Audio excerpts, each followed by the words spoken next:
Lifting weights is great for building muscle, but not so great for burning calories. In this video, I'll explain how that affects your ability to build muscle and lose fat, and then cover 3 tweaks that you can make to increase the number of calories you burn during your lifting workouts. By the end, we're going to apply this to a full body workout that you can get started with right away. First off, it's important to understand that exercise alone is not very effective at losing fat if your diet is not under control. For example, it would take nearly 2 hours of running to burn off the calories from a cheeseburger and small fries. This isn't very practical. But with a proper diet, adding the right type of exercise to it can significantly speed up your results. Illustrating this very well is a 2012 study that took 119 participants and compared the fat loss effects of dieting with cardio, dieting with resistance training, or dieting with both cardio and resistance training. Each group ate 2,000 calories a day. The cardio group went jogging for 45 minutes 3 times a week. The resistance training group lifted weights for an hour 3 times a week, whereas the last group did both of these throughout the week. After several months of this, the researchers then analyzed how much fat each group lost. And this is where it gets really interesting. The group that only did resistance training, they only lost roughly half a pound of fat. The group that only did cardio lost almost 5 times as much as this, whereas the group that did both resistance training and cardio experienced the most fat loss. Now the reason for these results is that resistance training, it just doesn't burn many calories compared to cardio. Research has shown that on average, lifting weights only burns about 2 to 3 calories per minute. A simple brisk walk burns more than this. This means that a single cardio session can easily burn 2 to 3 times as many calories than a traditional resistance training workout does. However, resistance training did have one important advantage over cardio. Doing cardio alone led to a small amount of muscle loss, whereas resistance training led to almost a 2.5 pound increase in muscle. This is important to know because muscle is what's going to help keep your metabolism high as you lose weight and will help ensure that you end up looking lean and muscular rather than just skinny after your diet. This means that for the best fat loss and muscle building results, a combination of resistance training with cardio is best. But let's face it, for most people, this is a big commitment, and traditional cardio, it can be quite unenjoyable. Another option, combine them both into a single high-intensity workout. A workout that gives the calorie burning efficiency of cardio as well as the muscle building benefits of lifting. I'm going to show you how to do this with 3 tweaks and then give you an example workout that puts this into practice. The first tweak is with how much weight you'll be lifting and how many reps you're going to be doing in your sets for each exercise. A 2011 study analyzed the calories burned during sets of the bench press by having participants either do sets with heavier weights for less reps or lighter weights for more reps. The researchers found that participants could nearly double the number of calories they burn in a set by lifting lighter weights for more reps. However, although we can burn slightly more calories the lighter in weight that we go, there's 2 scientific findings we need to apply to avoid making the workout less effective at building muscle. Number 1 is from a recent 2020 analysis of several studies where researchers tested if you could build the same amount of muscle using either light weights or heavy weights.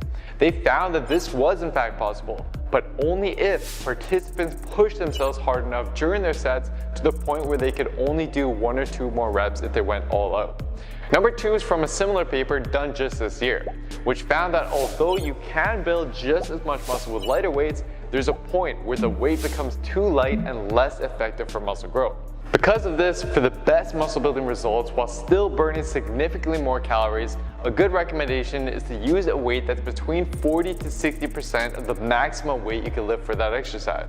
For most people, this means choosing a weight that you can do around 15 to 30 reps with. Just remember, you still need to push yourself hard enough for this to be effective. Tweak number 2. So this involves using the most muscle mass as possible within your workouts. This is something we implement into my Built with Science programs because of the several benefits it provides. Illustrating this is a 2017 study which tested a variety of resistance training exercises and compared the calories burned. They compared several isolation exercises that only worked one small muscle at a time to compound exercises that work several different muscles simultaneously. And what they found is actually quite surprising. For example, lat pull downs, which work several back muscles as well as the biceps, burned almost 20% more calories than bicep curls. They also found that squats, which work the whole lower body, burn almost 35% more calories than leg extensions, which only work the quads. We're going to apply this by filling our workout with big exercises that will work every single muscle of our body. Finally, the most important thing you can do to increase the calorie burn of lifting weights is improve your time efficiency. Think about it. During a 60-minute resistance training workout, you don't actually spend much time working out. Much of it is spent resting, letting your muscles recover before the next set. This is great if you're trying to maximize muscle growth and strength, but not very helpful for burning calories. There is, however, a way that we can structure our workouts to increase our calorie burn without sacrificing gains. A 2011 study showcased just how effective this method can be. The researchers took a group of trained men and randomized them into two groups. One group performed a traditional resistance training workout that involved 3 minutes of rest between each set and moving through each exercise one at a time. The other group performed a circuit-style training, where they performed each exercise one right after the other, taking just 30 seconds to transition to the next exercise. They then repeated the circuit for the same number of total sets as a traditional group. After 8 weeks of this, the researchers found that both groups experienced similar increases in muscle mass and strength, but the circuit training group had a significant decrease in body fat percentage while the traditional training group did not. And this occurred even with the workouts in the circuit group being half the time of the traditional group workouts. Using this method will enable us to add more exercises and sets into our workout without having to stay in the gym any longer than normal. But we will want to be careful with the exercise selection to ensure that we don't compromise our gains by overworking the same muscle groups with not enough rest. Alright, we got the science down, now let's apply it into a workout that can be done either at the gym or even at home with just dumbbells. The workout includes 3 circuits that each have 4 exercises. Within each circuit, you're going to progress from one exercise to the next, resting for only 15 to 20 seconds. And for each exercise, you're going to pick a weight that you can do somewhere between 15 to 30 reps with if you push really hard. If you reach above 30 reps, then you know it's time to use a heavier weight. Finally, if you're a beginner, perform each circuit 2 to 3 times, intermediate 3 to 4 times, and advanced 4 to 5 times. Let's now dive into the first circuit. So the first circuit is going to focus on the upper body, and all you're going to need is a bench and 2 pairs of dumbbells. First, start with a flat dumbbell bench press to work the chest and triceps. If you don't have a bench, these can be just done on the floor. Once you finish your set, using the same pair of dumbbells, move on to a bent over dumbbell row to now work your back and biceps. Pull the dumbbells into your hips, not your chest. After you finish rows, take a quick breather and then grab a second set of dumbbells. You'll want these to be a little bit lighter. We'll use them to perform shoulder presses, and we're going to do these standing to slightly boost shoulder muscle activation when compared to the seated version. When you're done with this, set the dumbbells down, and we'll now focus on working the core with reverse crunches. Take it slow and feel your abs working every part of the rep. After that, you've completed one round. Take 15 to 20 seconds to rest and then repeat for the required number of cycles based on your experience level. Once you're done with circuit 1, take 2 to 3 minutes to rest and prepare for circuit 2 to now focus on the lower body. First, we're going to start with a tough yet very effective exercise for the quads. Hold the dumbbell at your chest and squat down to at least parallel. Pace yourself here, not going too fast or too slow. Around rep 15, your legs will be on fire, but keep on pushing. Once you're done, grab a pair of dumbbells and we'll now focus on the hamstrings and glutes with a Romanian deadlift. Lower the dumbbells only as far as you can while keeping your back flat. Then use your hamstrings and glutes to pull yourself back up to the starting position. After this, keeping the same dumbbells, we'll now work the calves. No, we're not skipping them. While standing, raise up on your toes as far as you can, squeeze hard at the top, and then control the weight back down and repeat.